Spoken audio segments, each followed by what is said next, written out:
Hello, hello, hello. What's going on, everyone? Support here, Apollo from Down, Down, Up, Up, and welcome to another prediction video. Yes, sir, we have already gone through NXT TakeOver War Games 2. My prediction video is already out for that. Check it out if you haven't seen it already. It's on the channel. But today, it's time for another prediction video.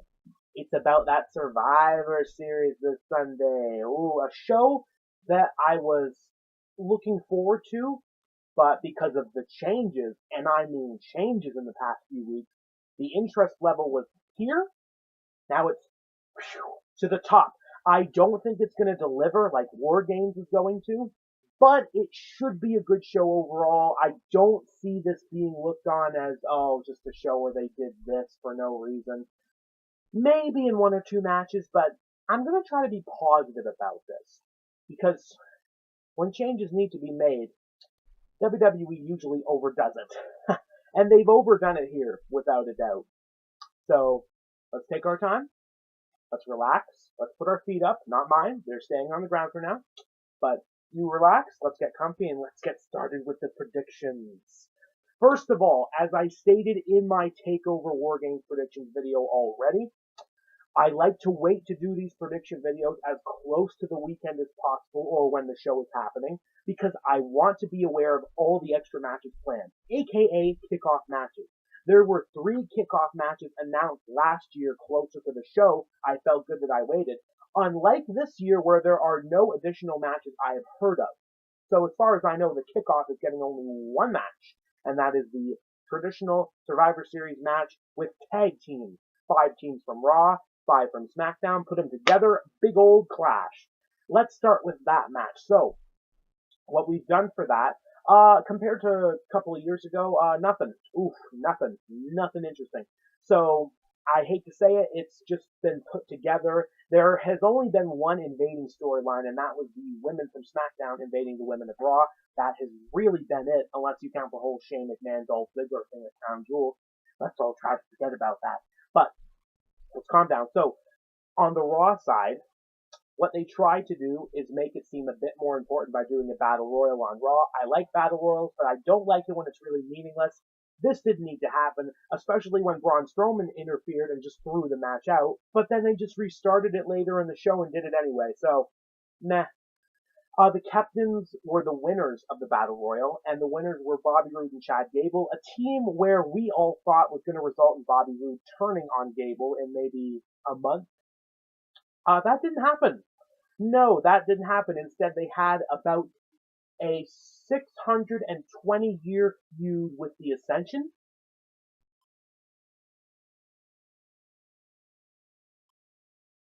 You should probably just skip through the video. I'm going to do this for a bit.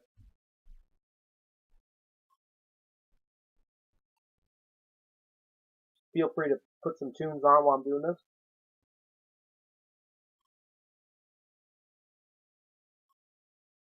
What trash! I don't understand what the point of that booking was other than to make me happy by seeing the Ascension win a couple, aka Connor winning a couple of matches because he's wonderful. If you have not seen him on Up, Up, Down, Down playing Gang Beast, you are missing out in life.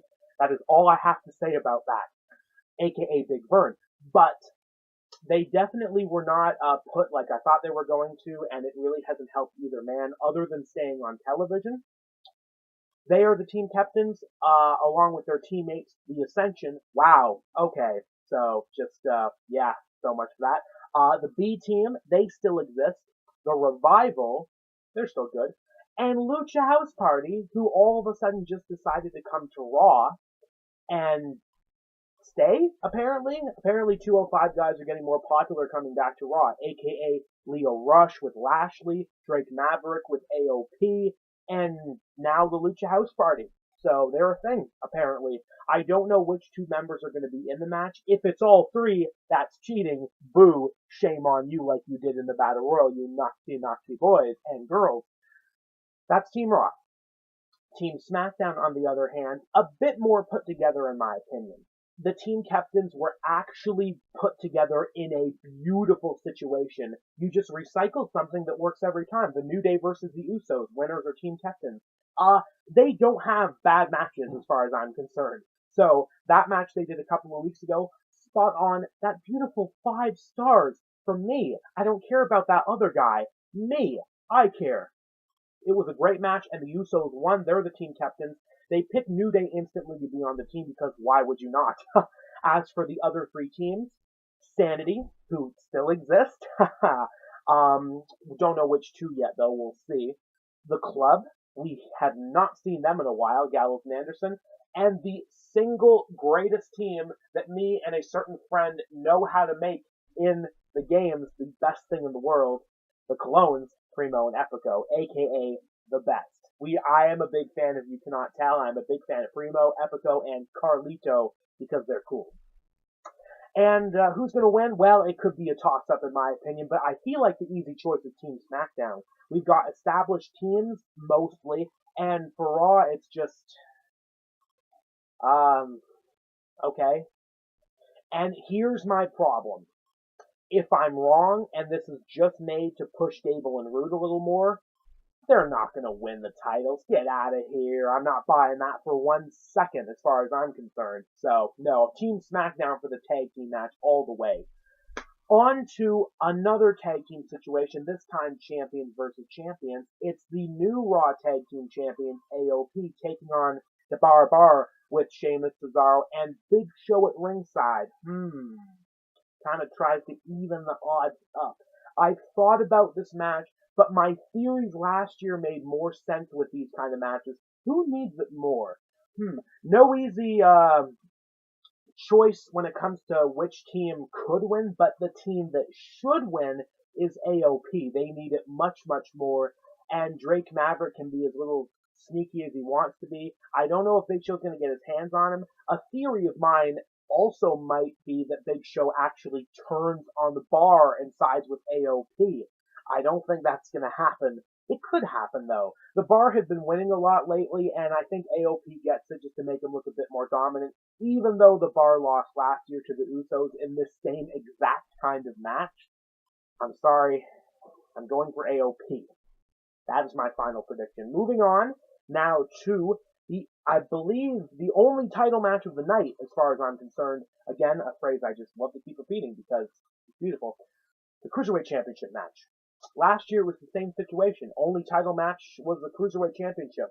And it was on the kickoff, and it was boring, sadly.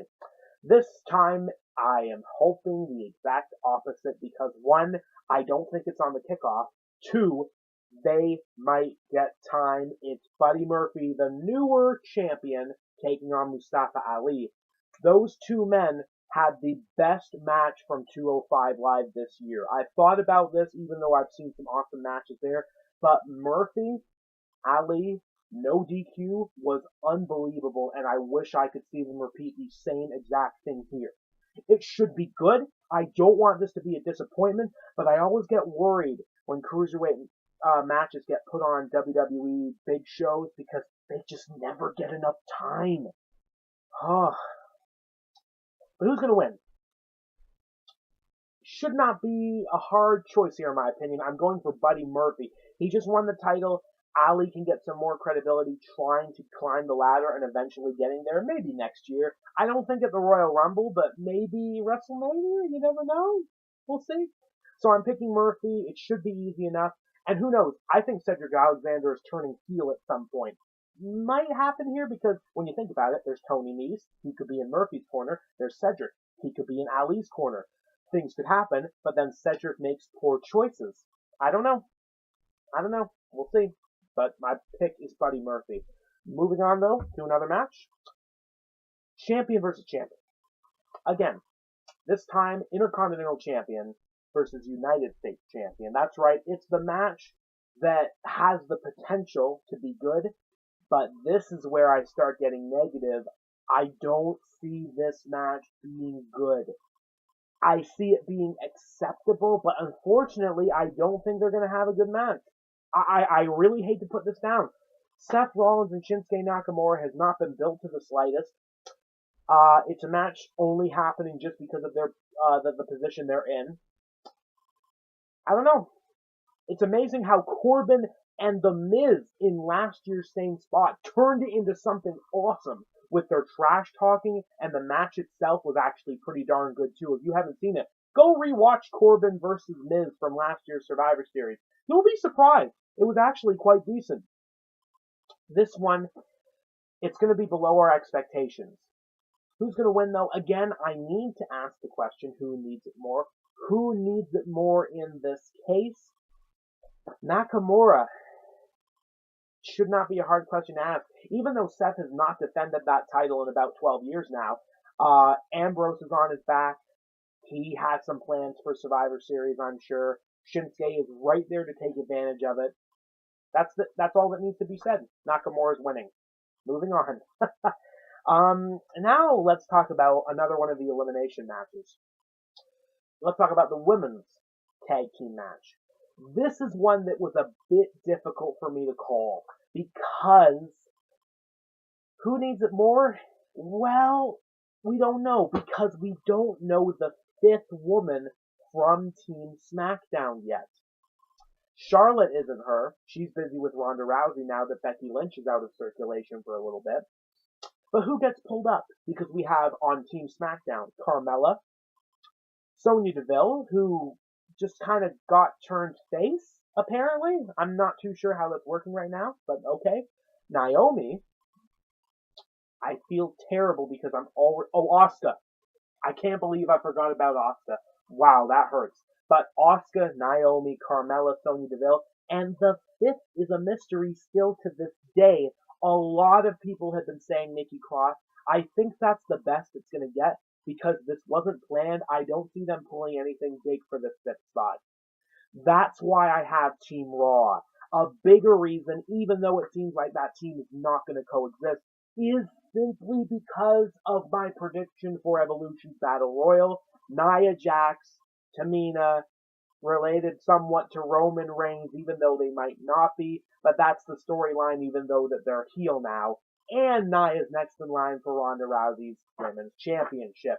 She's not going to lose at Survivor Series, and I feel like people have forgotten about that. Granted, a bit easy to forget. At the same time, I don't see Nia losing this one. I have Team Raw for the women's in this one. I'm going against a lot of popular demand on this, but that's my prediction. We'll see what happens Sunday.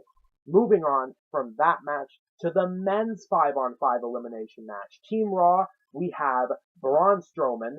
Big problems with him and the second member, Drew McIntyre, and even Corbin, who's not on the team, but I think the captain, even though he's not wrestling as far as I'm concerned. Dolph Ziggler, Finn Balor, and Bobby Lashley, even though we just turned Elias heel, gave him some decent wins, and then just lost to Lashley by countout. Oh yeah, that was a good idea. And SmackDown's team, Shane McMahon, he's the best in the world. Have you heard that Shane McMahon is actually the best professional wrestler in the world? I'm not done. I think Shane McMahon is honestly like the best. You know what he's all about. Shane McMahon. Rey Mysterio, Jeff Hardy, who took Daniel Bryan's place. The Miz, he's the captain now of the sport. You don't know the movie reference? Watch it. And the fifth member is Samoa Joe. They're taking on Team Raw, and who wins this one? Again, I'm going against popular demand here. I think Team SmackDown is going to win this match. Why? Because we just did the whole Shane McMahon thing, and there has to be some long-term plans with it. Also with Team Raw, even though we just instigated Braun Strowman's rewards after doing Stephanie McMahon's deeds, I see something going back on their word. Could be somebody, could be a couple of people. And if Team Raw loses, sorry, Braun, you're going to have to take things into your own business. But people will cheer him doing that. So I can see it happening really easily. Braun might get eliminated via countout or DQ. And even though Drew McIntyre is the beast, how are him and Braun going to get along? I don't see it. This might be the biggest gamble I'm taking during the whole show, honestly, because Drew McIntyre has not been pinned once on the main roster that I can remember since coming back. So, it's going to be a gamble, alright, but who's going to pin him? Shane McMahon. That too. I believe this year. Haha. I did really good at last year's Survivor Series predictions. Also, I'm losing my voice if you can't tell because they're awesome. But let's talk about the last two matches. I'm going to take a cough break. Healthy. It is time to talk about Ronda Rousey, Charlotte Flair. This was the rumored main event for WrestleMania next year. Because now that Roman Reigns is out, and again, get well soon, Roman, Brock, Roman, it was in the back of minds, canceled, out of here. Ronda Charlotte was the next best thing, but now that Becky's out, the rumor is it might be Becky versus Ronda at WrestleMania. Oh, it could be a good time for that injury, Becky, because good things on the way when you come back.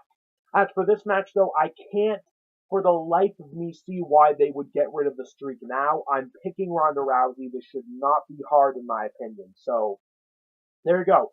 Ugh, man, the throat. But my pick is Ronda Rousey. I'm sorry, Charlotte. I don't see any interference in this one. It should be close, but Ronda's not losing yet. Not yet. Not yet. But now let's talk about the final match. Could be the main event. It also could not be the main event. But I'm talking about it last.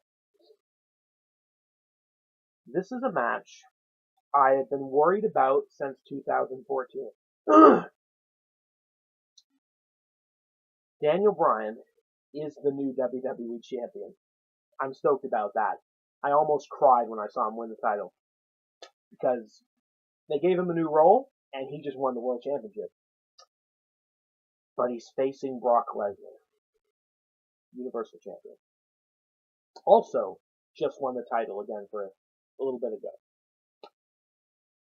Daniel Bryan is very injury prone, and Brock Lesnar is Brock Lesnar. I had no intention of wanting to see this match in 2014. And it didn't happen. It didn't happen in 2015 either. It's gonna happen this Sunday. Oh boy. I really hope Daniel Bryan does not get hurt. Unfortunately, this has actually been a lot harder to predict than I think. Because I think my predictions, the way I've settled it right now, I think I might have it tied 3-3. Who did I have? I just need to go through it in my head again. I had Team SmackDown for the tag. I had AOP from Raw. I had Nakamura from SmackDown. I had the Raw Women's tag. I had the SmackDown's men's.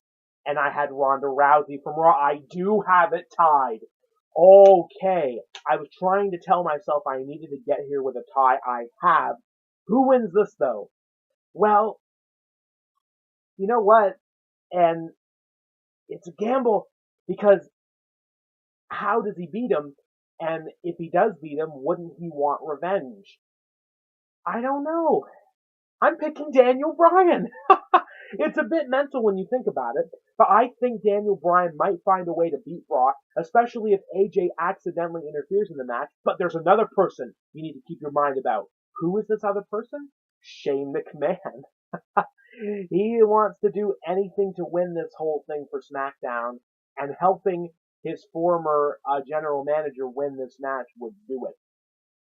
I know some of my predictions may sound absolutely mental, but that's the name of the game sometimes. It's about having fun. And then we get to the end of the show and realize that, oh, of course they didn't do that. Why would they do that? Wow, disappointing. But that's okay. You know why? Because we don't know yet. And hopefully we're going to enjoy the shows, including War Games. Don't forget about that. My prediction video is up for that. Thank you all so much for watching as my voice is draining down the toilet.